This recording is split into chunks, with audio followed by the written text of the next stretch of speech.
الله يبسط الرزق لمن يشاء من عباده ويقدر له إن الله بكل شيء عليم.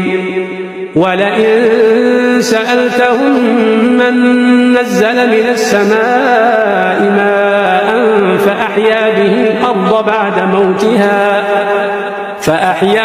الأرض بعد موتها ليقولن الله قل الحمد لله بل أكثرهم لا يعقلون. وما هذه الحياة الدنيا إلا لهو ولعب وإن الدار الآخرة لهي الحيوان لو كانوا يعلمون.